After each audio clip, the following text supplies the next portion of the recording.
ज्ञानतिमिरन्धस्य ज्ञानाञ्जनशलाकाय चक्षुर्मिलितं येन तस्मै श्रीगुरवे नमः। नमो ॐ विष्णुपादाय कृष्णपृष्ठाय भूतले श्रीमते भक्तिवेदान्त स्वामी नामिने। नमस्ते सरस्वती देवे गौरवाणी प्रचारिणे निर्विशेष शून्यवादी पाश्चात्यदेशतारिणे। वाञ्छाकल्पतरुभ्यश्च कृपा सिन्धुभ्य एव च पतितानां पावनेभ्यो वैष्णवेभ्यो नमो नमः। जय श्री कृष्ण चैतन्य प्रभु नित्यानंद श्री अद्वैत गदाधर श्रीवासादि गौर भक्तवृंद। हरे कृष्णा कृष्णा कृष्णा हरे हरे, हरे राम राम राम हरे हरे। हरे कृष्णा। आपका सबका स्वागत है आज। और हम यहाँ पे भगवद गीता के 2 श्लोक हैं जो 18वें अध्याय में आते हैं, उसके आधार पर चर्चा करेंगे। जो टॉपिक था हमारा, किसी को पता है टॉपिक? या यस, तो हमारा जीवन है स्पेशली यूथ में, क्या उसका उद्देश्य है, कैसे उसकी पूर्ति कर सकते हैं, एन्जॉयमेंट या एनलाइटनमेंट। तो ये 2 श्लोक है। मैं पहले 2 श्लोकों का अर्थ बताऊंगा और फिर उनका थोड़ा चित्रण करूंगा, कैसे श्लोक है ये, उसको हम कैसे समझ सकते हैं, और फिर उसके आधार पर हम चर्चा करेंगे। तो यहाँ पे 18वें अध्याय का 38वां श्लोक और 37वां श्लोक। तो यहाँ पे भगवान बता रहे हैं विषय और इंद्रिय, जो हम कुछ खाते हैं, कुछ देखते हैं, तो विषय और इंद्रियों के संयोग होता है। तो आप कृपया में पीछे दोहरा सकते हैं, विषयेन्द्रिय संयोगात् यत्तद्, जिसमें पहले अग्रे अमृतोपमम, जो शुरुआत में अमृत जैसे लगता है, अग्रे और अमृत, यत्तद् अग्रे अमृतोपमम तत्सुखम, वो सुख क्या है? परिणामे विषम इव, जो उसका परिणाम क्या होता है? जहर के समान होता है। परिणामे विषम इव तत्सुखम, ऐसा जो सुख है राजसम स्मृतम, ऐसे सुख को राजसिक बताया जाता है। तो हम इसको देखते हैं, थोड़ा चर्चा करते हैं अभी, कैसे जो सुख है इसको दर्शाना है। यहाँ पे तो यहाँ पे जो अगर आप इलेक्ट्रॉनिक्स पढ़ा है तो क्या है, पीएन डायोड्स होते हैं। तो यहाँ पे क्या है, एन जो है वो नेक्टर है, अमृत है। पहले ना अमृत जैसे है, पर बाद में वो जहर बन जाता है। जब कोई बहुत खाता है तो खाते स्वाद तो बहुत अच्छा लगता है, पर बाद में क्या, पेट बिगड़ जाता है, स्वास्थ्य बिगड़ जाता है, तो फिर वो इतना अच्छा नहीं लगता, तभी वो जहर जैसे हो जाता है। तो पहले अमृत बाद में जहर, इसको भगवान कह रहे हैं ये राजसिक सुख है। और फिर उसके बाद में, इसके पहले के श्लोक में भगवान सात्विक सुख के बारे में बताएंगे। पर एक और बार हम इसे दोहराते हैं, विषयेन्द्रिय संयोगात् यत्तद् अग्रे अमृतोपमम्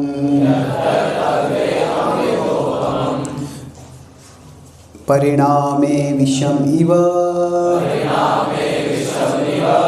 तत्सुखम राजसं स्मृतम्।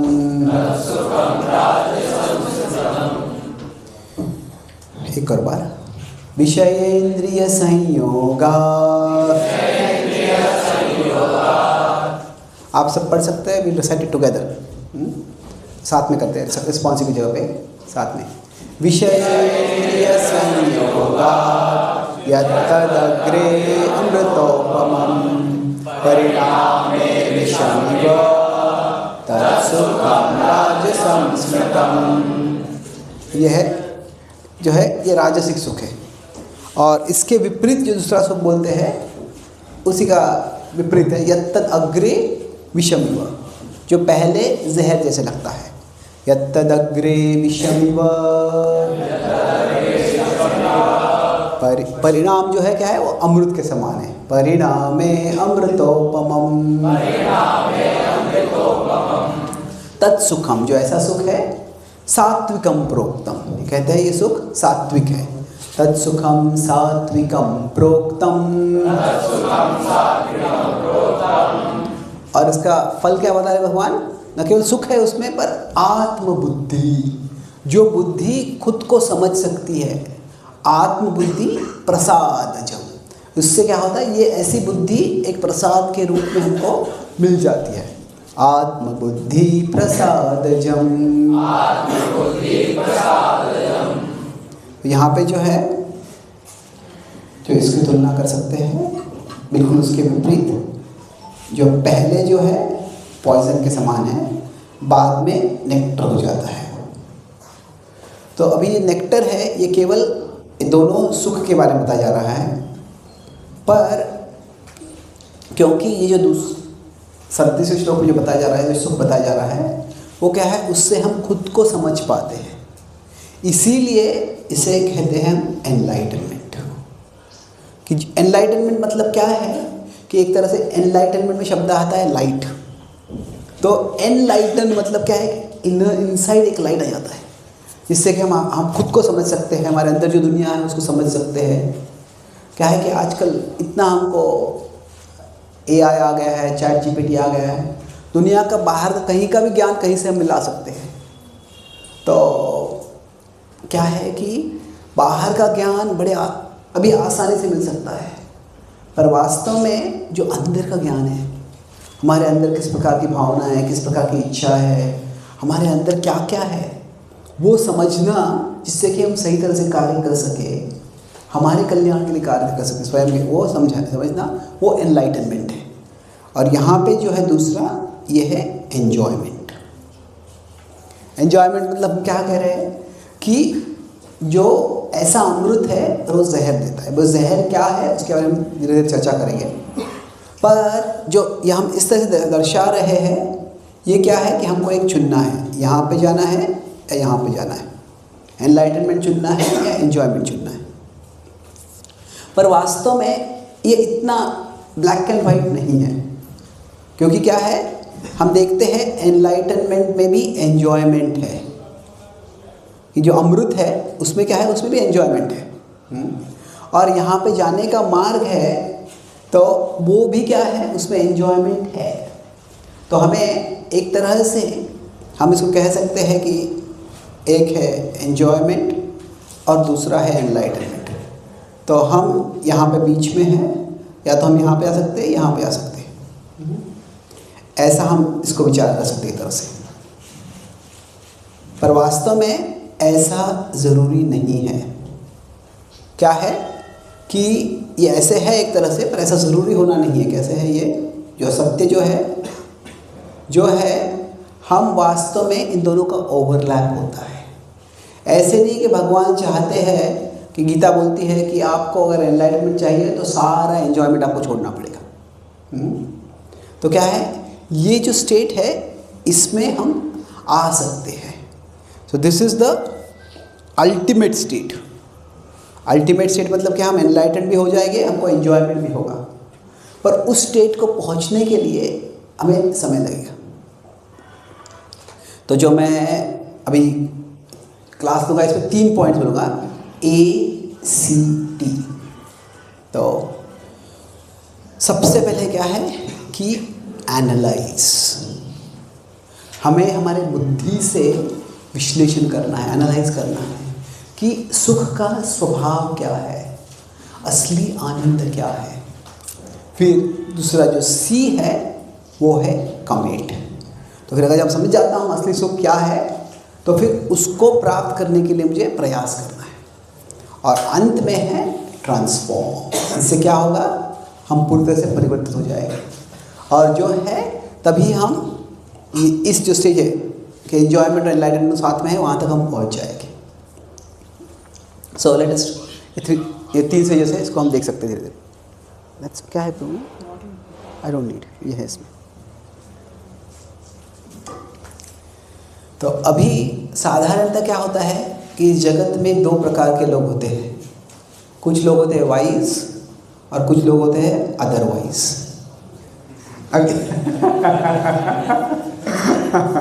जो अदरवाइज होते हैं क्या, वो वाइज नहीं होते। ऐसे दो प्रकार के लोग कह सकते हैं। पर क्या होता है, कभी कभी हम ही ऐसे होते हैं। कभी कभी हमें कोई किसी को उपदेश देना होता है तो ऐसे वचन आते हैं हमारे मन से, मुंह से, लगता है कि मुझे किताब लिखना चाहिए, किसी रिकॉर्ड करना चाहिए, सबको बोलना चाहिए, ऐसा सदुपदेश चाहिए।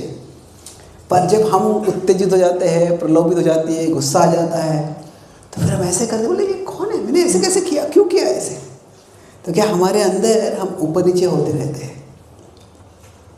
तो जो कभी वाइज होते हैं, कभी अदरवाइज होते हैं, ऐसे हम घूमते रहते हैं। तो अभी क्या है कि हमारा जो जीवन है इसमें अलग अलग प्रकार से हमको सुख मिल सकता है। जो बता रहे हैं कि सारी जो दुनिया है वो दुनिया हमें राजसिक सुख दिखाती है। कैसे है कि हम मूवीज़ देखते हैं, सोशल मीडिया देखते हैं, उसमें सब आकर्षक लोग दिखते हैं, वो भोग कर रहे हैं और तो उसे लगता है कि यहाँ पे इतना सारा सुख है। पर उसमें समस्या ये है कि जो सुख है विषय इंद्रिय संयोगात, जो इंद्रिय और विषय से सुख आता है। तो मतलब क्या है कि यहाँ पे मान लीजिए ये इंद्रिय है, ये हमारे सेंसेस है और ये कोई सेंस ऑब्जेक्ट है। जो इंद्रिय है और इंद्रिय का विषय है, तो इन दोनों का संयोग जब होता है, इनका कांटेक्ट होता है, तो क्या होता है, सुख मिलता है। अगर हम कोई स्वादिष्ट व्यंजन खाते हैं, गुलाब जामुन जिह्वा पे आता है, तो क्या सुख मिलता है। कोई सुंदर चीज़ को देखते हैं तो उससे कोई सुख मिलता है। और जब सब लोग सुख चाह रहे हैं, प्रयास कर रहे हैं, तो उसमें अधिकांश लोग सोच लेते हैं कि मैं सुखी क्यों नहीं हूँ, मैं अभी सुख चाहिए तो क्या चाहिए मुझे, तो क्या है कि मेरे पास ये सेंस ऑब्जेक्ट जो है वो अवेलेबल नहीं है, कि अगर ये मिल जाएंगे तो क्या होगा, मैं सुखी हो जाऊंगा। अभी बस ये जो इंद्रिय विषय क्या है, ये खाने की इच्छा है पर स्वादिष्ट व्यंजन नहीं है मेरे पास, या फिर इतना पैसा नहीं है कि स्वादिष्ट व्यंजन मुझे मिल सके। मैं अमेरिका में था, कई बार लोग मैं लेक्चर था वहाँ पे, एक लड़का आया था प्रोग्राम के लिए, तो उसने अपने टी शर्ट पे कोई कोट लिखा था। कई बार लोग टी शर्ट पे जो कि अच्छा लगता है, दिखता है, खरीद लेते हैं, कोट क्या है देखते भी नहीं है। तो वो कोट क्या था, 90% of the world's girls are beautiful, the remaining 10% are in my college. तो दुनिया के 90% लड़कियां सुंदर है, बाकी 10% मेरे कॉलेज में है। तो ये क्या है, एक तरह से वो अपने कॉलेज में लड़कियां उनका अपमान कर रहा है। पर वो दूसरा भाव क्या है कि अभी कौन सुंदर है, वो सुंदरता का मापदंड, स्टैंडर्ड कैसे देखते हैं, वो टीवी पे देखते हैं, वो मूवीज़ में देखते हैं, एडवर्टाइज में देखते हैं। तो क्या होता है, वहाँ पे सारे जो इमेजेस होते हैं सुंदर के, वो डॉक्टर्ड होते हैं, डॉक्टर्ड पर डबल डॉक्टर्ड होते हो। क्या होता है, उसमें सारा मेकअप होता है। पहले एक फिजिकल मेकअप होता है, फिर बाद में एक डिजिटल मेकअप होता है। तो पहले क्या है, शारीरिक स्तर पे अलग अलग चीज़ लगा के सुंदर बनते हैं लोग, और फिर फोटोशॉप से फोटोशूट और एडिट करके और सुंदर बनाते हैं।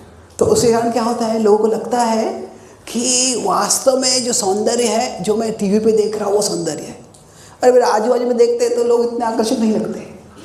तो मुझे ऐसे कोई उतना सुंदर व्यक्ति मिल जाएगा तो मैं सुखी हो जाऊंगा। तो अधिकांश लोग सोचते हैं कि मेरे पास इंद्रिय विषय नहीं है, इसलिए मुझे सुख नहीं है, और इसीलिए पैसे के पीछे हम बहुत पड़ते हैं कि मुझे अगर इंद्रिय विषय मिल जाएंगे तो मैं पैसे से इंद्रिय विषय प्राप्त कर लूँगा और फिर इंद्रिय विषयों से मैं भोग करूँगा। तो ये अधिकांश लोग सोचते हैं कि मुझे ये अवेलेबिलिटी है, यही प्रॉब्लम है। पर क्या है ये अवेलेबिलिटी के बाद अवेलेबिलिटी होगी भी, तो भी उसके अलावा एक और प्रॉब्लम है, और वो क्या है? हमारे सेंसेस की कैपेसिटी। तो जो इंद्रिय विषय जो है ये अतत अग्रे अमृतोपमम परिणामे विषम, ये परिणाम में विष क्यों है, मैं इसका विश्लेषण कर रहा हूँ। तो इसके लिए भी मैं एक और एक्रोनिम लूँगा, एक्ट्स। तो थोड़ा कंफ्यूजिंग हो जाएगा ये, पर सिंपल है कि ये जब समझेंगे तो हम जो है, देखिए मुझे इसके परे कुछ चाहिए। तो इसमें समस्या क्या लगती है कि व्हाई द पॉइजन। मैं खाता हूँ, आनंद मिलता है मुझे, अगर मुझे मौका मिलता है पार्टी में जाऊँगा, वहाँ पे डांस करूँगा, ड्रिंक करूँगा, पब्स में जाऊँगा, मुझे आनंद मिलता है, उसमें क्या प्रॉब्लम है? तो पहला प्रॉब्लम क्या है? अवेलेबिलिटी, कि सबको लगता है कि मैं जिससे भोग कर रहा हूँ वो इतना आकर्षक नहीं है, मैं जो चीज़ खा रहा हूँ वो इतना स्वादिष्ट नहीं है, मैं जो कार ड्राइव कर रहा हूँ या जो बाइक ड्राइव कर रहा हूँ वो इतना कूल नहीं है या इतना हॉट नहीं है, जो भी बोलना है। तो जो पहला है जो है अवेलेबिलिटी, पर दूसरा प्रॉब्लम जो है कैपेसिटी। अगर हमें कितना भी भोग करने की आकर्षक चीज़ मिल भी जाए, तो हमारी इंद्रियों की भोग करने की क्षमता है वही सीमित है, और कितना भी करें हम उस सीमा को हम ज़्यादा बढ़ा नहीं सकते। तो मान लीजिए कोई 5 स्टार होटल का ही खुद ओनर है, कोई स्वीट के दुकान का ओनर है, जितना चाह रहा और धनवान भी है, उसको बेचने की ज़रूरत भी नहीं है, जितना जितना खाना चाह सकता है खाता है वो। तो फिर क्या वो ज़िंदगी भर खा सकता है, 24 घंटे खा सकता है? नहीं। हमारे जो पेट की क्षमता जो है वो सीमित है। जो इजिप्ट में जो राजा थे पहले, प्राचीन काल में उनको फ़ारो कहते थे, जो इजिप्ट के फ़रोज़ थे वो बहुत ऐशो आराम का जीवन जी करते थे। तो उनमें से कुछ ऐसे फ़ारोज़ थे, उन्होंने सोचा कि हम निसर्ग को ट्रिक करेंगे। उन्होंने क्या कि वो क्या करते थे, अपने जो वैद्य होते थे, डॉक्टर होते थे, उनको बोलते थे कि तुम ऐसे पेनलेस वॉमिटिंग पिल्स बनाओ, कि ऐसी दवाई बनाओ जिससे कि लेने से सारा उल्टी हो जाएगा और बिना किसी दर्द का उल्टी हो जाएगा। तो क्या करते थे कि ऐसे बड़े सोने चांदी के प्लेट में ला के बड़ी मेजबानी खाते थे, और सारा खा के अगर पेट भर जाएगा तो फिर एक उल्टी की दवाई पूरी उल्टी कर लो और फिर वापस खाओ। ऐसे बार बार खाते रहते थे। पर क्या हुआ, वो सिर्फ पेट को ऐसे सिर्फ एक बैग नहीं जिसमें हम भर सकते, वो पेट में अंदर अन्न जाता है, फिर बाहर आता है, वो भी एक अननेचुरली बाहर आ रहा है, उससे शरीर पे बहुत यातना होती है। और जिन्होंने ये ट्राई किया वो फ़ारोज़ ने, वो जो थे वो जवानी में मर गए, फिर बाद में किसी ने ट्राई नहीं किया। तो क्या है कि हमें भले ही कितने भी आकर्षक इंद्रिय वस्तु मिल जाए, हमारी जो इंद्रियों की क्षमता है वही सीमित है, और वो क्षमता को हम बढ़ा नहीं सकते हैं। कुछ भी हो जाए, कितना भी किसी को इंद्रिय सुख करना है, सेक्सुअल हैप्पीनेस चाहिए, तो जो सेक्स की हमारे शरीर की कैपेसिटी है वह बहुत फाइनाइट है, और उसके बाद में कुछ भी करें उस कैपेसिटी को हम बढ़ा नहीं सकते। तो इसलिए जो कैपेसिटी है वह सारी दुनिया हमको बताती ही नहीं ये प्रॉब्लम है। अरे ये मिल जाएगा, ये मिल जाएगा, ये मिल जाएगा, आपको सुख हो जाएगा, आप भोग कर पाओगे। वो मिल भी जाएगा तो कितना भोगे, वो कुछ क्षणों के लिए भोगे, कैपेसिटी उसकी लिमिटेड है। और ये जो कैसे है, ये कैपेसिटी जो है स्टार्ट से ही वो लिमिटेड है, और जो टाइम चलता है वहाँ से भी वो डिक्रीजिंग हो जाती है। ऐसे व्यक्ति थोड़ा बूढ़ा होने लगता है तो फिर उसकी भोग करने की क्षमता चली जाती है, और कभी ऐसे होता है कि बूढ़ा होने के पहले ही क्षमता चली जाती है।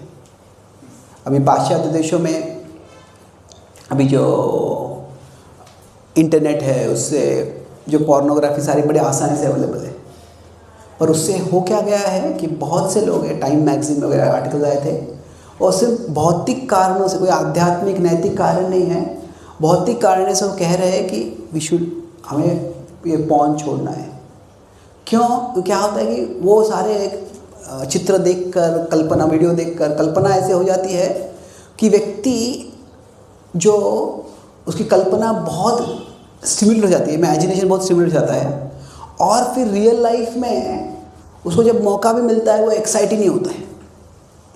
तो फिर बोल रहे हैं कि रियल लाइफ में किसी संबंध नहीं जोड़ पा रहे, बच्चे उत्पन्न नहीं कर पा रहे, कुछ नहीं कर पा रहे हैं, तो सिंपली फॉर फिजिकल रीजंस क्या है कि वो लोग थोड़े ये जो कैपेसिटी है ये लिमिटेड है, अगर मैं कैपेसिटी वहाँ पे वेस्ट करूँगा तो रियल लाइफ में मुझे कुछ रहेगा नहीं कैपेसिटी। तो हमारा कैपेसिटी जो है ये लिमिटेड है। और फिर तीसरा है कि जो अभी ये होता कैसे है कि हमारी जब हम भोग करते हैं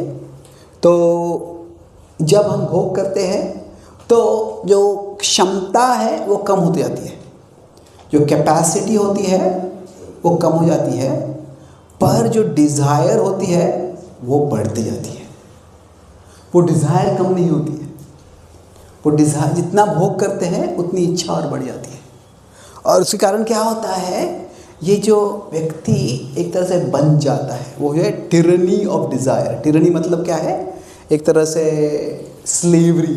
कोई ऐसा राजा है जो बहुत ही क्रूर है, जो गुलाम रखता है, तो हम वो इच्छा के गुलाम बन जाते हैं। व्यक्ति क्या होता है, वो क्षमता कम हो रही है पर इच्छा बढ़ते जा रही है, और इच्छा व्यक्ति को क्या करती है, उसको बहुत परेशान करती है। ऐसे ही जब शराब होता है, किसी को शराबी बन जाता है, कैसे बनता है, कोई शराब के बोतल के साथ जन्म नहीं लेता है वो, पर क्या एक बार पीता है, दूसरी बार पीता है, तीसरी बार पीता है, हर बार पीता है तो क्या होता है, उसको थोड़ा सुख मिलता है, पर अगले दिन क्या होता है, उसको हैंगओवर होता है। दो मित्र एक बार शराब पीने गए, तो एक बहुत ज़्यादा पी रहा था, दूसरा बोला कि बहुत हो गया, इतना मत पियो तुम। फिर बोला नहीं, दूसरा बोला उसको drinking so much is not a good idea, no it's a great idea. वो पीते गया। फिर दोनों साथ में ही रह रहे थे, तो अगले दिन वो जो पहला मित्र था वो उठ गए, I knew it was a terrible idea, बोल रहा था ये टेरेबल आइडिया था। तो दूसरा मित्र तुरंत की आवाज़ गया, देखो मैंने बोला था इतना शराब पीना बहुत टेरेबल आइडिया था। नहीं, drinking was a great idea, waking up was a terrible idea. कि उठना ही नहीं चाहिए था मुझे। पर वास्तव में क्या है, जो पहले जो अमृत आता है उसके बाद में विष आता है, जो हैंगओवर आता है, हेडेक आता है। पर फिर क्या होता है, धीरे धीरे वो इच्छा इतनी बढ़ जाती है कि वो व्यक्ति छोड़ ही नहीं पाता है। कैसे ये भोग में पहले ऐसे होता है कि पहले थोड़ा प्लेजर होता है, पर बाद में पहले क्या होता है, डिज़ायर जो होता है वो स्मॉल होता है, तभी प्लेजर होता है। पर जब डिज़ायर बहुत बढ़ जाता है तो तभी क्या होता है, प्लेजर नहीं, केवल एक रिलीफ होता है कि अंदर से वो जो इच्छा है चुभा रही, खाओ ये, पियो ये, करो करो करो करो करो, ऐसे लगता है अंदर से कोई चुभ रहा है। और फिर जब व्यक्ति को भोग करता है तो उसको सुख नहीं मिल रहा है, वो एक तरह से जो अंदर से टॉर्चर हो रहा है उससे छुटकारा मिल रहा है।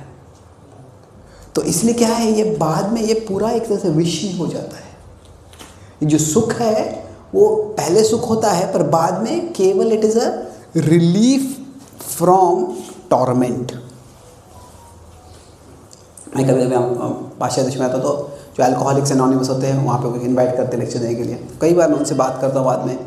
और ऐसे ही कि वो शराबी ऐसे होते हैं कि रास्ते पे पड़े होते हैं और नशे में, गटर में पड़े होते हैं, ये they are very successful people. कई बार ऐसे होते हैं कि बहुत सक्सेसफुल होते हैं अपने जीवन में, और बोलते हैं कि जब शराब सामने आती है तो सर्वधर्मान परित्यज्य माया में कम शरणम व्रज। तो वो कुछ कर ही नहीं पाते। एक व्यक्ति बता रहा था मुझे, अमेरिकन व्यक्ति, उसका तो बता था कि जब मैं किसी, अभी पाश्चात्य देशों में कैसे है कि शराब हर जगह होती है, उनका फिलॉसफी है drink but don't get drunk. शराब पियो पर शराबी मत बनो।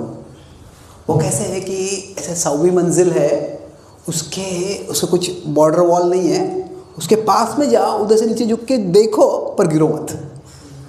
तो अभी वो नीचे कभी हवा का झोंका आ जाएगा, कभी पैर फिसल जाएगा, कभी कोई ढकेल देगा, क्या पता है। तो वो बोल रहा कि कैसे होता है कि जब मैं कोई कॉर्पोरेट डिनर में गया था एक बार, मेरे बॉस से और हमारे सारे कंपनी के बड़े लोग मिलने वाले थे।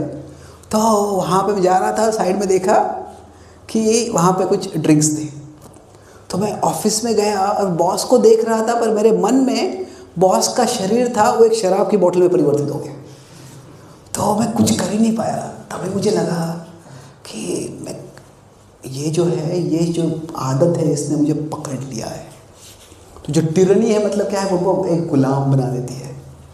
और तभी सुख नहीं मिलता है, वो सिर्फ भोग करने से केवल एक दुख से राहत मिल रहा है। इसीलिए जब हम ये समझते हैं कि ये सारा जो मैं सुख बोल रहा हूँ, जो भोग बोल रहा हूँ, वो वास्तव में भोग नहीं है, वो क्या है, केवल एक दुख से राहत है। अभी एक तरह से ये बॉलीवुड के गानों में भी आता है, पर उसको वो बताते अलग तरह से। क्या है, सावन जो आग लगाए। तो अभी क्या है, वो आग लगी है बोल रहे हैं। आग मतलब क्या है, अंदर से व्यक्ति जल रहा है, पर वो क्या सोचते हैं कि भोग करेंगे तो वो आग चली जाएगी। हाँ चली जाएगी, पर कुछ समय तक जाएगी। वो कैसे है, भगवद गीता में बोलते हैं दुष्पूरे नान ले जाओ। अगर कोई ये आग है और कोई भोग करता है, तो उसके भोग कर रहा है मतलब क्या है, उसके ये फायर है, उसके ऊपर कोई ईंधन डाल रहा है। तो अगर वो वुड है का बड़ा है तो क्या होगा, वो वुड से, लकड़ी से वो आग दब जाएगी। कब तक, जब तक वो लकड़ी जलने नहीं लगती है। और जब लकड़ी जलने लगती है तो क्या होता है, और वो अग्नि बढ़ जाती है। तो वैसे ही क्या होता है, जब हम भोग करते हैं तो जो अंदर से जो पीड़ा हो रही है वो कम हो जाती है। जैसे जो वो आग कौन बुझाए, तो बुझ जाती है, पर वो बुझ नहीं रही है, वो ढक रही है। It is not getting extinguished, it is just getting hidden. और बाद में जो अग्नि है और आती है। और ऐसे इससे क्या होता है, व्यक्ति लोग एडिक्ट बन जाते हैं। अल्कोहल एडिक्ट हो सकता है, कोई सेक्स एडिक्ट हो सकता है, कोई फूड एडिक्ट हो सकता है। तो क्या है, ये जो है टिरनी, ये इच्छा हमें गुलाम बना देती है। और आखिरी क्या है इसमें,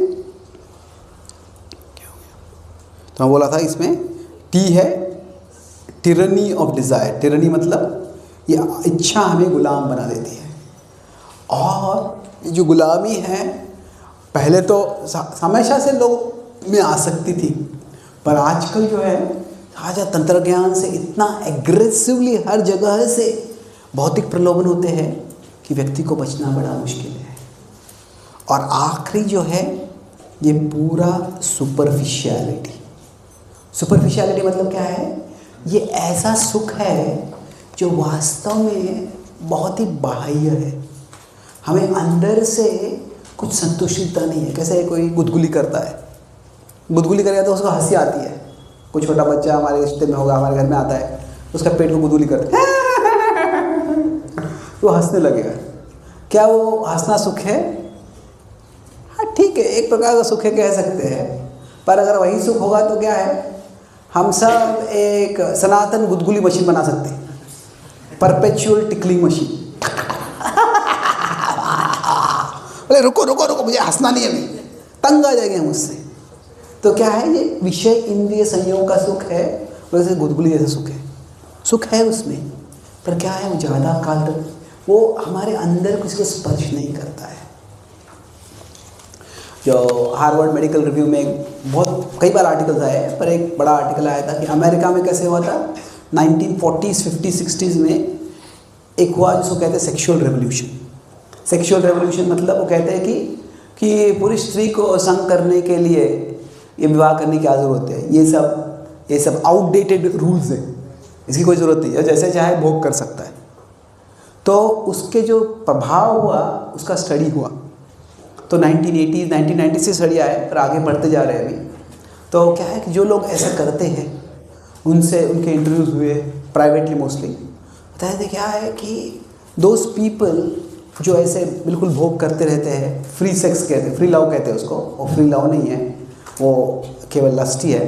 पर जो भी है कहते कि उनके शरीर अनेक शरीर के संग में आते हैं, पर उनका हृदय बिल्कुल अकेला रहता है। क्यों, क्या है, वो सब समझते हैं कि मेरी खुजली है, उसको बुझाने के लिए मैं किसी और का इस्तेमाल कर रहा हूँ, और कोई अगर व्यक्ति मेरा इस्तेमाल कर रहा है तो I am using and I am being used, तो उससे बहुत अकेलापन हो जाता है। और पाश्चात्य देशों में, अभी भारत में भी वो आ रहा है कि अकेलापन जो है ये एक बहुत बड़ी समस्या है। उसके अनेक कारण हैं, पर ये जो इंद्रिय भोग है उसके पीछे व्यक्ति लग जाता है तो ये सारा विष है। तो जो विष है ये केवल एक ऐसे कल्पना नहीं है। यहाँ पे पहले जो अमृत है, पर उसके बाद में क्या है, वो हमको अवेलेबल नहीं है, अवेलेबिलिटी नहीं है, कैपेसिटी नहीं है।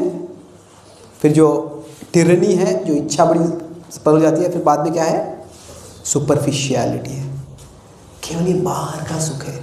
इसलिए पूरा क्या है, ये जहर है, ये बहुत बड़ा जहर है। और फिर सारा समाज जो है इससे विकसित हो जाता है। अभी अगर हम अभी 10 सालों से लगभग हर साल मैं 8-9 महीने भारत से बाहर रहता हूँ, विचार करता हूँ। तो अमेरिका में 5-6 महीने, फिर यूके, ऑस्ट्रेलिया, न्यूजीलैंड, सिंगापुर, जो वेस्टर्न कंट्रीज़ कहते हैं वहाँ पे अधिकांश रूप से। तो I talked with a lot of people. तो वहाँ पे काफ़ी लोग हैं वो भी स्पिरिचुअलिटी की ओर आ रहे हैं।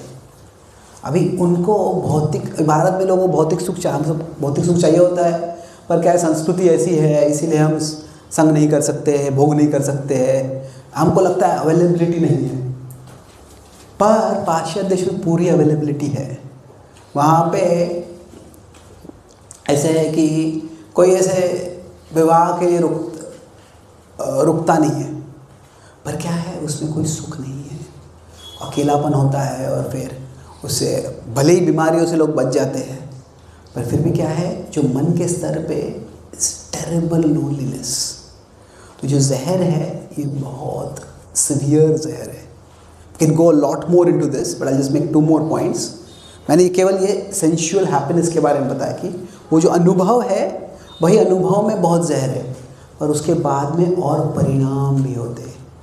तो परिणाम क्या होता है कि जब व्यक्ति बहुत भोग करता है तो हमें अलग अलग तरह से एडिक्शन जो होते हैं, वो एडिक्शन में क्या होता है, एडिक्शन का एक प्रभाव होता है कि व्यक्ति अनट्रस्टवर्दी बन जाता है।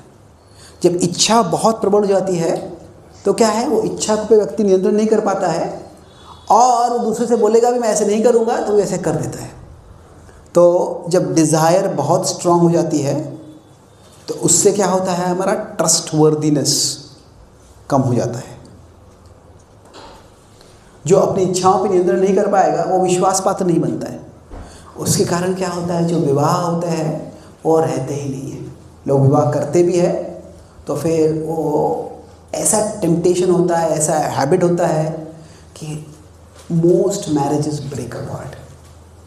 और मैं न्यूजीलैंड में गया था, मैं कई बार बोलता हूँ कि पाश्चात्य देशों में अभी डिवोर्सेस कम हो रहे हैं, सॉरी डिवोर्सेस बढ़ रहे हैं। तो न्यूजीलैंड में मैं गया था तो बोले कि ये मत बोलो यहाँ पे। बोले क्यों, क्या डिवोर्सेस कम हो गए, या ऐसे है कि जो लोग डिवोर्स हो गया उनको बहुत दुख होता है उस अनुभव का, तो ऐसे बोलेंगे उसके बारे में तो उससे याद आता है उनको, तो फिर वो तो उससे क्या, उससे दर्द होता है उनको, क्या है कि it's a very painful experience जब होता है ऐसे। तो क्या ऐसे बोले, नहीं वो बोले वो बात नहीं है, क्या है कि यहाँ पे लोग विवाह करते ही नहीं हैं। तो अभी ऐसे नहीं कि भोग नहीं कर रहे, विवाह के बिना भोग कर रहे। तो उससे क्या होता है, जब व्यक्ति बूढ़े हो जाते हैं तो बच्चे नहीं हैं, परिवार नहीं है, एकदम अकेलापन हो जाता है, टोटली लोनली। मैं एक बार ओल्ड एज होम में गया था, वहाँ पे वो ओल्ड एज होम मतलब जो वृद्ध लोगों के घर होते हैं। तो अभी कभी ऐसे भारत में ऐसा होता है कि कभी बच्चे अगर देखभाल नहीं कर पाए तो माता पिता को वहाँ पे डाल देंगे, पर वहाँ पे उनको बच्चे नहीं है, परिवार नहीं है, कोई है ही नहीं। तो इतना अकेलापन था ना, मैं वो कैसे है कि there is life but no life. वो जीवित है पर उनके जीने के लिए कुछ है ही नहीं उनके पास। तो ये जो है सिर्फ भोग के पीछे आता है, तो वो जो विष है वो बहुत बड़ा विष हो जाता है। तो ये जो है एक तरह से सोशियोलॉजिकल ब्रेकडाउन, सोशल ब्रेकडाउन हो रहा है ये पूरा। और दूसरा है कि सोशल ब्रेकडाउन में एक तरह से बोलो ओल्ड एज में आ रहा है ये, और दूसरा जो है जो चाइल्डहुड में भी आ रहा है। चाइल्डहुड में क्या होता है कि इसे अगर व्यक्ति को अपने इंद्रियों पे नियंत्रण नहीं है तो आध्यात्मिक प्रवृत्ति छोड़ो, वो एक भौतिक परिवार भी नहीं संभाल पाएगा। तो एक लड़का था, वो एक लेक्चर के आ रहा था, बोला था कि मैं फॉस्टर होम में बड़ा हुआ। फॉस्टर होम मतलब क्या है, कोई अनाथ होता है तो उसको ऑर्फनेज में डालते हैं, पर ऑर्फनेज कोई परिवार उनको अपना लेता है, अडॉप्ट कर लेता है, तो उसको फॉस्टर होम कहते हैं। तो अभी अमेरिका में कैसे है कि वो बच्चों को ऑर्फनेज से बाहर निकाल जाते हैं, तो जो फॉस्टर पेरेंट्स बनते हैं उनको सरकार पैसे देता है कि तुम इनको देखभाल करो अपने बच्चों जैसे, और हमको तो पैसे देंगे।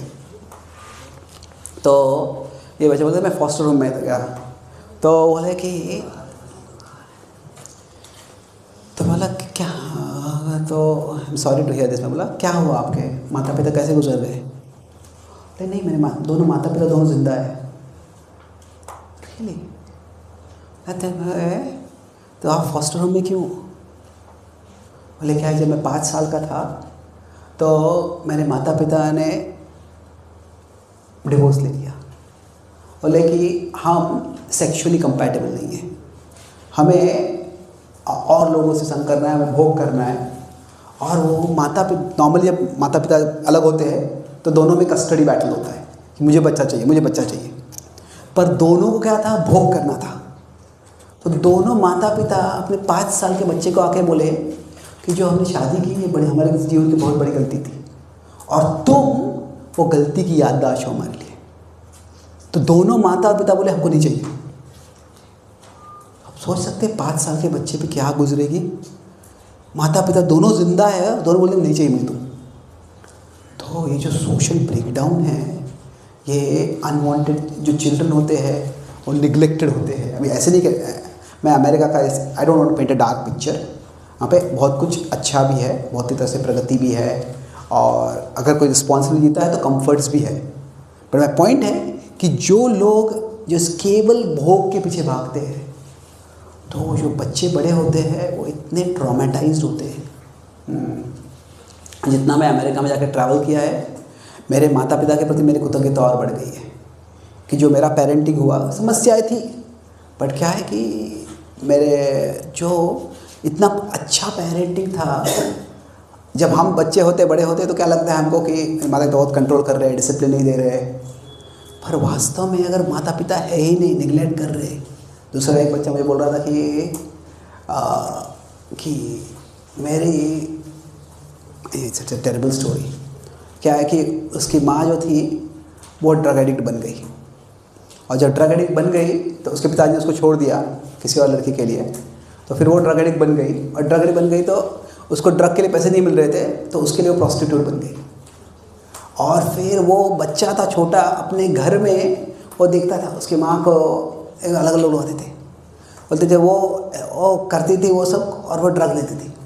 बोले 5 साल से मैं 7-8 साल से बोले कि मैं मेरी माँ के माँ जैसे था। मैं वहाँ पे जो अमेरिका में ऐसे होता है, क्या बोलते हैं उसको, सूप किचन्स होते हैं। सूप किचन्स मतलब ऐसी जगह जहाँ पे गरीब लोग हैं उनको फ्री अन्न मिलता है। तो मैं जाता था वहाँ पे, उनको वहाँ से खाना मैं लाता था, मेरी माँ को देता था, मैं खुद खाता था। और जो बच्चे जो बड़े हो रहे हैं, I actually respect those children. ऐसे जीवन से जाके अभी वो कोई अपने जीवन में कुछ कर पाए हैं, वो एक्स्ट्रॉर्डिनरी है। पर ये क्या है, हमें जो अग्रे अमृतोपम दिखता है, अरे ये हम सब संग करेंगे, क्या नियम है, क्या किसको ये संस्कृति है, क्या धर्म है, क्या पालन करने की ज़रूरत है।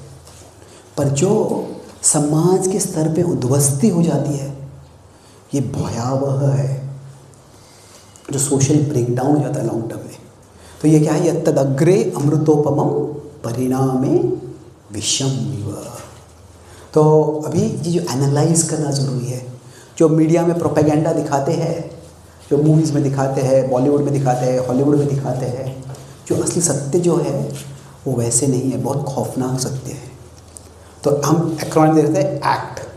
तो जो एन्जॉयमेंट है, वो एन्जॉयमेंट क्या है, that is a path to suffering. तो ये एनालाइज करो। फिर क्या करना है, हमें कमिट करना है। कमिट मतलब क्या है कि अगर मैं यहाँ पे हूँ और यहाँ पे जो है पहले नेक्टर है, फिर पॉइजन है, और यहाँ पे क्या है, पहले पॉइजन है और फिर नेक्टर है। तो अभी मुझे कमिट करना है, मतलब क्या है कि मुझे मेरे ये देखना है कि इसके बाद ये जहर आ रहा है, तो ये एनालाइज करो। ये एनालाइज करेंगे, फिर इसको हम बोलेंगे नो, मुझे इसके पीछे नहीं जाना है। और फिर उसके बाद में क्या है, यहाँ पे कमिट करो कि यहाँ पे जहर होगा पहले, पर वो जहर के बाद अमृत आने वाला है। वो जहर के बाद जो अमृत है ज़रूर होगा। इसका क्या मतलब है कि जो पहले जहर है फिर बाद में अमृत है। कि मान लीजिए हम कुछ सीख रहे हैं, छोटा बच्चा होता है, बोलता है कि मुझे सिर्फ खेलना है, माता पिता बोलते हैं स्कूल में जाओ, तो अभी बोलता है कि भाषा सीखनी है मुझे, तो सीखो ये लैंग्वेज, इंग्लिश सीखो, हिंदी सीखो। क्या सीखना है, मुझे नहीं सीखना है। सीखना, कोई नई चीज़ सीखना होती है, उसको समय लगता है, उसको एफर्ट लगता है, वो जहर जैसे लगता है। पर मान लीजिए कोई नई भाषा सीख लेता है, कोई इंग्लिश सीख लेता है, कोई हिंदी सीख लेता है, कोई भाषा सीख लेता है, तो क्या है, उसके बाद में एक पूरा विश्व खुलता है उसके लिए। तो पहले जहर है, पर उसके बाद में क्या है, अमृत है, एक पूरा नया जीवन खुलता है। कोई बहुत अगर अनफिट है, वो थोड़ा एक्सरसाइज करता है, उससे फिट हो जाता है। तो एक्सरसाइज करना आसान नहीं है, पर उसके बाद में अगर वो बहुत बीमार है, बाद में फिट हो जा रहा है, तो क्या है, वो एक अमृत है। तो एजुकेशन, शिक्षण जो है, वो पहले जहर हो सकता है, पर बाद में उससे एक अच्छा करियर बन सकता है, वो अमृत है। तो ये जो है, यही प्रिंसिपल है, या आध्यात्मिक स्तर पे भी है कि हम आत्मा हैं, और जो आत्मा का सुख है वो अनंत है। जो अभी इंद्रिय है, मैंने बोला इंद्रिय और इंद्रिय के संग से जो सुख आता है वो क्या है, वो सीमित है, और बाद में उससे जो आता है दुख आता है। पर ये आत्मा है और भगवान है, सोल और कृष्ण। तो अब इसमें क्या है, सोल जो है इटर्नल है, सोल शाश्वत है, भगवान है वह भी शाश्वत है। पर अभी क्या है, इन दोनों में जो संग है, वो संग की जो डिज़ायर है, वो डिज़ायर नहीं है। वो भगवद्गीता में बताया है, सुखेन ब्रह्म संस्पर्शम अत्यंतम सुखम अश्नुते, कि अगर हम आत्मा के रूप में शाश्वत है, भगवान शाश्वत है, अगर दोनों साथ में आ जाएंगे तो फिर सुख है वो भी सनातन रहेगा। पर अभी क्या है, वो डिज़ायर नहीं है।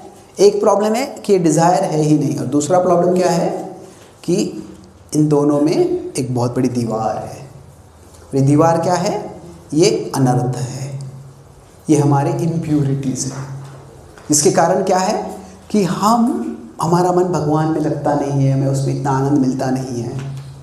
तो अब ये दीवार जो है, ये एक बैरियर है। कभी लोग कहते हैं कि मुझे गुरु की क्या ज़रूरत है, मैं सीधा भगवान के पास जाऊँगा, क्यों गुरु भगवान मेरे और भगवान के बीच में आते हैं। तो जो गुरु है वो हमारे और भगवान के बीच में नहीं आते हैं, हमारे और भगवान के बीच में जो है वो गुरु हमें निकालने में मदद करते हैं। जो दीवार बनी है, वो दीवार को कैसे तोड़ना है, वह हमें गुरु सिखाते हैं। तो जो कमिट क्या है, हमें कमिट ये करना है कि जो मेरे और भगवान के जो दीवार है उसको मैं तोड़ूं, और मेरे और भगवान के बीच में एक जो ब्रिज है वो जोड़ूं। ये कैसे होता है, ये इसके लिए जितना हमारा भगवान से संबंध करीब हो जाएगा, उतना क्या होगा, हम भगवान की इच्छा जागृत हो जाएगी, तो क्या होगा, हमें उतना आनंद अनुभव होगा। तो मान लीजिए अगर पहले कीर्तन में आते हैं पहली बार, शायद अच्छा लगता है, अच्छा संगीत है, पर अगर आप बैठते हैं शांति से और मन एकाग्र करते हैं, तो क्या होता है, जो अनुभव होता है आनंद का, वो और अच्छा हो जाता है। जितना हम एकाग्र होते हैं उस अनुभव में, उतना वो उस अनुभव का आनंद और बढ़ जाता है। तो इसीलिए अभी भगवान हमारे हृदय में ही है, हम आत्मा भी यहीं पे है, पर क्या है, वो इच्छा नहीं है। क्या है, जीव बहिर्मुख, भगवान यहाँ पे, हम यहाँ पे, पर हम इधर देख रहे हैं, सारी दुनिया की ओर देख रहे हैं। इसलिए क्या है, भगवान से संबंध नहीं हो रहा है। तो एनलाइटनमेंट मतलब क्या है कि हम जो है समझे कि भगवान जो है वो सुख के सबसे बड़ी स्रोत है। So Krishna is the source of the greatest happiness. वो अगर हम समझते हैं तो क्या, पहले हमको लगता है कि जब हम भौतिक जगत में होते हैं तो हमको लगता है कि ये जगत जो है बहुत बड़ा है और भगवान जो है वो छोटे हैं। मैं जब 25-30 साल पहले भक्ति में आ गया पहले, तो तभी सबको बताने लग गया था भक्ति के बारे में। तो मेरे एक चाचा थे, उनको बताया मैं, तो चाचा बोले कि हाँ मैं भगवान को मानता हूँ, वो वहाँ सुखी है, मैं यहाँ पे सुखी हूँ। तो भगवान की ज़रूरत क्या है हमको लगता है? हमको लगता है कि कुछ जिनको रुचि है वो करने दो भक्ति, मुझे रुचि नहीं है। हाँ लगता है क्या कि भक्ति में क्या सुख है, थोड़ा बहुत होगा। पर जैसे हम ये कल्टीवेट करते हैं, जो कमिट करते हैं, कमिट मतलब क्या, हम बार बार भगवान का स्मरण करते हैं, हम भगवान की सेवा करते हैं, तो इससे क्या होता है, धीरे धीरे जो जगत छोटा होने लगता है और भगवान बड़े होने लगते हैं। मतलब क्या है, हम समझते हैं कि जो जग से सुख मिलने वाला है वो छोटा सा है, वो सीमित है, क्षुद्र सुख भागवतम कहते हैं। क्षुद्र सुख है पर पूर्ण तृष्णा है, जो इच्छा बहुत ज़्यादा है, सुख बहुत कम है। तो पर जैसे भगवान हमें समझता है कि बड़े हैं, मतलब क्या है कि भगवान से जो आनंद मिलने वाला है वो विशाल है। तो अभी जब ये हो जाएगा तो ये स्टेट है, हम ट्रांसफॉर्म हो जाएंगे। ट्रांसफॉर्म मतलब क्या कि तभी हमें एक स्वाभाविक रूप से दिव्य आनंद अनुभव होगा। ये ट्रांसफॉर्म स्टेट मतलब क्या हो जाएगा, जो हमारी दृष्टि है वो बदल जाएगी। उस समय क्या हो जाएगा, ये जो शुरुआत में जो अमृत है वो इतना छोटा हो जाएगा, हमको देखिए ये अमृत कुछ है ही नहीं, ये जो है ये पूरा जहर ही है ये। और इधर जो आध्यात्मिक चीज़ में जो शुरुआत में जहर है वो इतना कम हो जाएगा कि ना के बराबर है, पूरा अमृत ही है। चैतन्य महाप्रभु बताते हैं आनंदाम्बुधि पूर्णामृतास्वादनम, कि ये पूर्ण अमृत है, शुरू से अंत तक ये अमृत ही है। तो वो क्या होगा, वो शुद्धिकरण से होगा। तो जब ट्रांसफॉर्म हो जाएंगे तो फिर ये इधर जाने की इच्छा भी नहीं होगी, क्योंकि क्या देखिए पूरा जहर ही है, इधर ही पूरी प्रबल इच्छा हो जाएगी। और इस समय सुसुखम कर्तुम अव्ययम, हम बड़े आनंद से भक्ति कर पाएंगे। जो एन्जॉयमेंट है वो हमें एनलाइटनमेंट से सुप्रीम मिलेगा। सबसे जो विशाल आनंद है वो हमको मिल जाएगा। तो अभी 2 पॉइंट मैं बोल के अंत करूँगा। तो हम ये जो ट्रांसफॉर्म के डेस्टिनेशन में हो जाना है तो हमें कमिट करना है उसके लिए। ये कमिट हम कैसे करते हैं, जो हमें परिवर्तन करना है कि अभी हमको लगता है दुनिया से बहुत सुख मिल रहा है मुझे, और इस जगत से जो सुख है वो बहुत कम है। तो मैं बॉम्बे में रहता हूँ, तो बॉम्बे एक छोटी सी चीज़ है, किसी को पता है ये?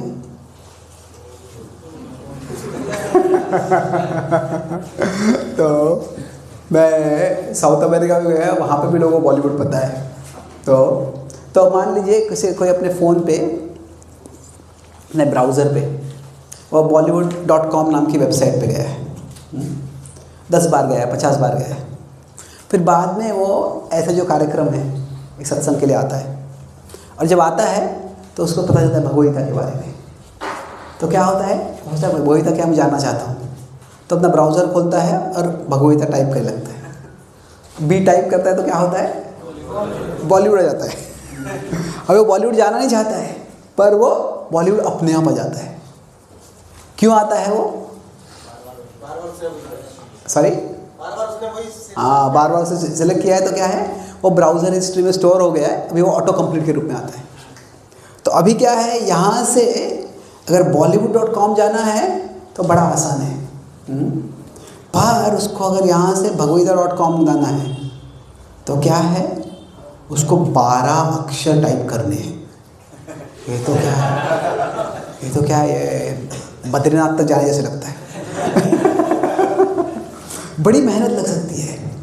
ये जो है अभी जो हमारा जो मन है ये एक ब्राउज़र के समान है। तो मन में क्या हो गया है, जैसे हमारा कंप्यूटर ब्राउज़र है, बी आ गया तो अपने आप वो बॉलीवुड दिखता है। तो वैसे ही हमारा मन जो है, माइंड एक ब्राउज़र के समान है, और मन में हम हैप्पीनेस ये विचार आता ही है, ये सुख चाहिए तो तुरंत ऑटो कंप्लीट क्या होता है, मटीरियल हैप्पीनेस। मतलब क्या है, कुछ खाओ, कुछ देखो, कुछ स्पर्श करो, कुछ भोग करो, इंद्रिय भोग करो। तो जो ये जो है ये ऑटो कंप्लीट जैसे आता है, ये bollywood.com जैसे है। पर जो स्पिरिचुअल हैप्पीनेस है कि शायद हम मंदिर में आते हैं, हम कीर्तन सुनते हैं तो अच्छा भी लगता है, फिर जब कुछ इच्छा वासना आने लगती है, हमको लगता है कि भोग करना है। अगर शायद उस समय हम कुछ कीर्तन सुनते हैं, कीर्तन गाते हैं तो हमको राहत मिल सकती है, हमको सुख मिल सकता है। पर क्या है, जैसे ही वो कुछ सुख की, कुछ भोग की इच्छा आती है, मुझे सुख चाहिए बोलता है, तो मन तभी कीर्तन की आदि रहता है। क्या बोलता है, कुछ खाओ, कुछ देखो। तो ऑटो कंप्लीट जो है वो क्या है, वो हमारे अभी खिलाफ जा रहा है। तो अभी जो कमिट हम करते हैं, मतलब क्या है कि जो ऑटो कंप्लीट है उसके प्रति हमें वैराग्य चाहिए। और जो हमें स्पिरिचुअल हैप्पीनेस चाहिए, तो जो ये हमें एफर्टफुली प्रयास करके कंप्लीट करना है, उसको क्या है, bhagwadgita.com टाइप करना है। ये क्या है, इसके लिए हमें अभ्यास चाहिए। भगवान कहते हैं अभ्यासेन तु कौन्तेय वैराग्येन च गृह्यते, कि अभ्यास और वैराग्य के द्वारा मन को परिवर्तित कर सकते हैं। मतलब क्या है, किसी को bollywood.com 50 बार गया है मान लें, तो अभी उसको 5 बार, 10 बार, 20 बार bhagwadgita.com जाना होगा तो हर बार वो टाइप करना पड़ेगा। पर अगर वो 10-20 बार वो टाइप कर लेता है तो उसके बाद में क्या होगा, बी टाइप करेगा तो bhagwadgita.com not only auto complete में आ जाएगा। मान लीजिए 20 बार वो हर बार जाता है bhagwadgita.com और तब तक वो bollywood.com जाता ही नहीं है, तो न केवल bhagwadgita.com ऑटो कंप्लीट में आ जाएगा, पर वो ऑटो कंप्लीट में टॉप में भी आ जाएगा, क्योंकि अभी रिसेंट विजिट्स हुए उसमें। और फिर क्या होगा, फिर उसकी ओर जाना आसान हो जाएगा। और अगर बार बार वो bhagwadgita.com जाते रहेगा, bollywood.com को नहीं जाएगा, तो bollywood.com ऑटो कंप्लीट के रूप में आएगा भी नहीं। जो कमिट है, कमिट क्या है, हमें करना है कि जो आध्यात्मिक सुख है उसका मैं डिटर्मिनेशन के साथ में उसकी ओर जाऊंगा, और जो भौतिक सुख है उससे डिटर्मिनेशन के साथ में उससे दूर रहूँगा। तो अभ्यास और वैराग्य। अभ्यास मतलब क्या, यहाँ पे परसिस्टेंस, बार बार करते रहो। ये इसमें कुछ ये ज़्यादा विचार करेंगे, अरे मैं इतना पतित हूँ, मेरे इतनी वासनाएं हैं, ये है वो है, वो वैसे विचार छोड़ दो। तस्माद अहम विगत विक्लव ईश्वरस्य। प्रहलाद महाराज कहते हैं कि मैं ये विचार छोड़ दूंगा कि मैं कितना पतित हूँ, मैं ये विचार करूँगा कि भगवान कितने महान हैं, और मैं भगवान की महिमा पर केंद्र रखूँगा। तो परसिस्टेंस, और ये है एब्स्टिनेंस।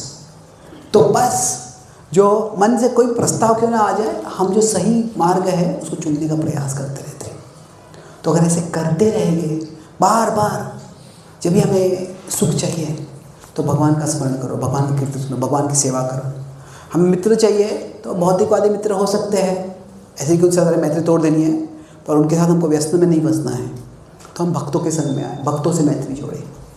तो क्या होगा, जब ऐसे हम करते रहेंगे, हम जब साधना करते हैं, जप करते हैं, तो क्या है, हम मन पे संस्कार डाल रहे हैं। तो जो मन के संस्कार है, माइंड्स संस्कार्स, ये कैसे है, ये एक तरह से एक ब्राउज़र हिस्ट्री के समान है। तो कई बार लोग होते हैं बार बार हरे कृष्ण महामंत्र जप करने की ज़रूरत क्या है। तो ये बार बार हरे कृष्ण महामंत्र जप करना वो कैसे है, बार बार bhagwadgita.com विजिट करने जैसे। जितने बार आप करते रहोगे उतना वो ब्राउज़र हिस्ट्री परिवर्तित होते रहेगा, और इससे हम सबका शुद्धिकरण हो जाएगा। अभी कुछ लोग ऐसे हो सकते हैं कि वो bollywood.com 50 बार गए, कुछ लोग ऐसे 500 बार गए, कुछ होते 5000 बार गए। तो अभी जो 50 बार bollywood.com गए वो 15 बार भी अगर bhagwadgita.com जाएंगे तो उनका जो ऑटो कंप्लीट चेंज हो जाएगा। पर जो 500 बार गया है उसको 15 बार जाने से चलेगा नहीं, उसको शायद 150 बार वहाँ पे bhagwadgita.com जाना पड़ेगा, फिर वो परिवर्तित हो जाएगा। तो क्या है, हमें तुलना करके इनसिक्योर नहीं होना है। अरे ये व्यक्ति परिवर्तित हो गया, मैं क्यों परिवर्तित नहीं हो रहा हूँ। हर एक का मन अलग है और जो प्रोसेस है सब पे काम करती है, पर समय लग सकता है। तो हमें मन को परिवर्तित करना है। जिसने 5000 बार Bollywood.com गया है, शायद उसको 1500 बार Bhagavath.com जाना पड़ेगा, पर कितना भी जाना पड़ेगा है अभ्यास और वैराग्य। और ये दोनों करते रहेंगे तो कोई भी व्यक्ति क्यों ना हो वो ट्रांसफॉर्म हो सकता है, वो परिवर्तित हो सकता है। ये जो है ये भक्ति की महान शक्ति है। जो मैं अमेरिका में था तो वहाँ पे एक भक्त थे, मैं फिलिप नाम है उनका, वो जेल में थे। वो जेल में उनको प्रचार किसी भक्ति भगवद गीता दे दी और फिर वो प्रिजन मिनिस्ट्री से कनेक्ट हो गए। वहाँ पे वो प्रचार कर वो भक्ति करने लग गए। फिर जेल से उनको वो छोड़ गए। तो क्या होता है, कई बार जब जेल से निकल जाते हैं तो उसके बाद में करना क्या है, क्या कोई अगर जेल में गया है और जेल से बाहर आया है तो ऐसे व्यक्ति को साधारणतः लोग नौकरी भी नहीं देते हैं आसानी से कि गुनहगार है। तो जेल से बाहर भी आते हैं तो कई बार क्या होता है वो गुनह के जीवन में फंस जाते हैं। तो सोचा था कि मुझे भी क्या करना चाहिए। तो वो जो व्यक्ति थे वो बोला था कि मुझे जेल में किसी ने भगवद गीता दे दी तो मैं चाहता हूँ कि मैं भगवद गीता का ही प्रचार करूँ और वो भी जेल में जाके प्रचार करूँ। तो अभी वो मुझे बताए थे कि जिस जेल में वो कैदी थे अभी उसी जेल में उनको लेक्चर देने के लिए बुलाते हैं। तो वो क्या थे, वो पहले प्रिजनर थे और वहाँ से वो भी एक प्रिजन मिनिस्टर बन गए। मिनिस्टर मतलब वो राजनीतिक मिनिस्टर नहीं, पर जो अमेरिका में क्रिश्चियन धर्म मिनिस्टर मतलब कि जो धार्मिक टीचर होता है उसको बोलते मिनिस्टर। तो क्या है, ऐसा भी ट्रांसफॉर्मेशन होता है। जो ये प्रोसेस है ये बहुत पावरफुल है और अगर हम ये प्रोसेस काउंसिल करते हैं तो हम सब जो है वो एनलाइटेंड एन्जॉयमेंट तो जा सकते हैं। ऐसे नहीं कि हमें एन्जॉयमेंट छोड़ के एनलाइटमेंट जाना है, पर एक एन्जॉयमेंट की जो परिभाषा है, जो इंद्रिय सुख है वही एन्जॉयमेंट है। वो परिभाषा को अगर हम छोड़ेंगे तो हमारे लिए बहुत बड़ा एन्जॉयमेंट अभी भी अवेलेबल है। और वह जो है अमृत है, वो परिणाम है अमृतोपम, वो जो है शाश्वत अमृत है। वही जो अमृत श्रील प्रभुपाद जी हम सबको देने के लिए सारे विश्व भर में प्रचार किया है और उन्होंने कृष्ण भावना आंदोलन स्थापित किया है। उसी में आप सबको जो यूथ आउटरीच में आपको ये मौका मिला है कि ये सब सीखें। और ऑल ऑफ मैं जितना यूनिवर्स वर्ल्ड में ट्रैवल कर रहा हूँ, आई एम रिकॉग्नाइजिंग कि youth is an extremely dangerous time.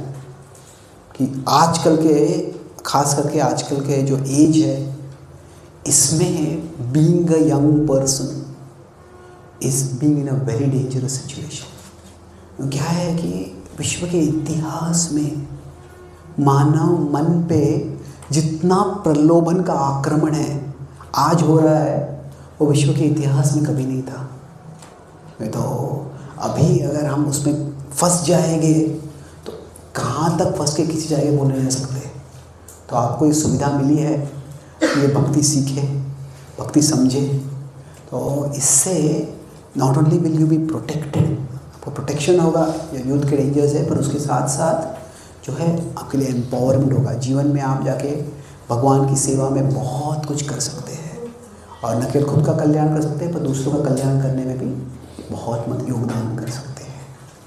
तो सारांश में our topic today was from enjoyment to enlightenment. Actually from enjoyment to enlightened enjoyment आप कह सकते हैं।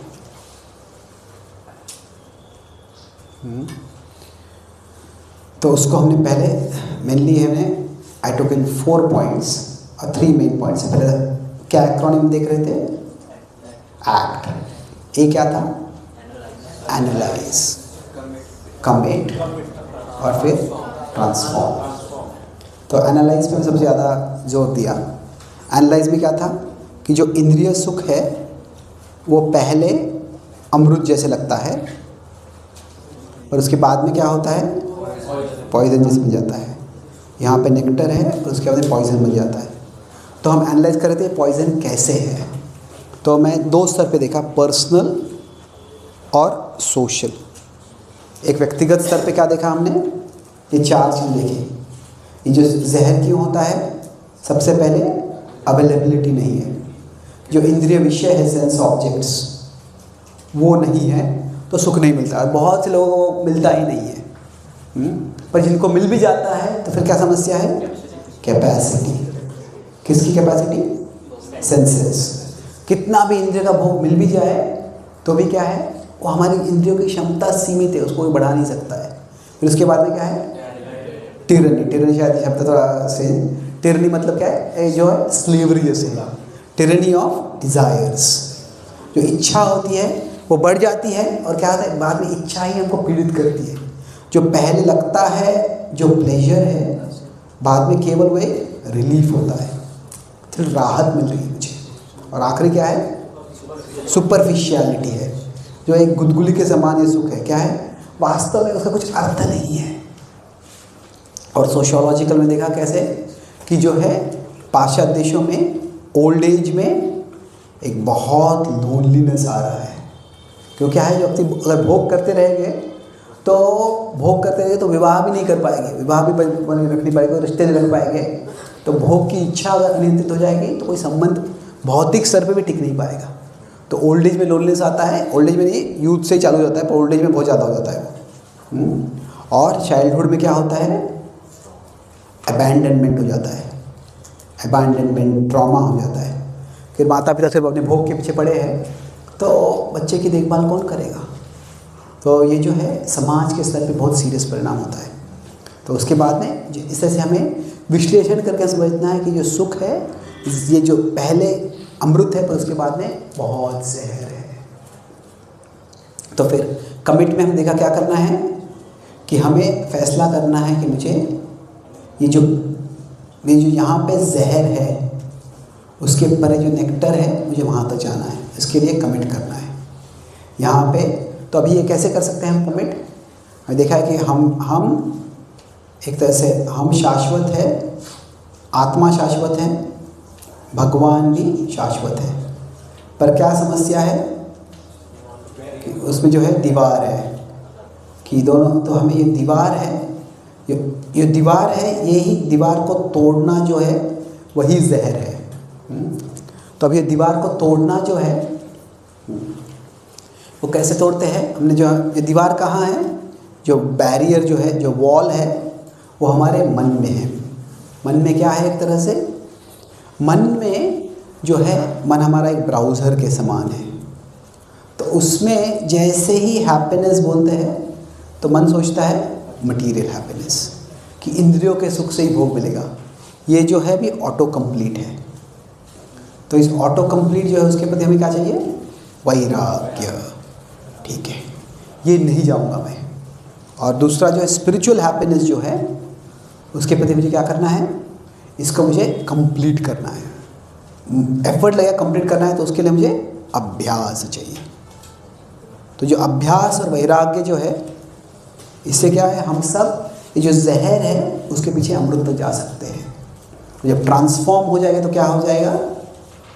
अभी हमारे लिए जगत बड़ा है और भगवान छोटे हैं। जब हम ट्रांसफॉर्म हो जाएंगे तो जगत छोटा हो जाएगा, भगवान बड़े हो जाएंगे।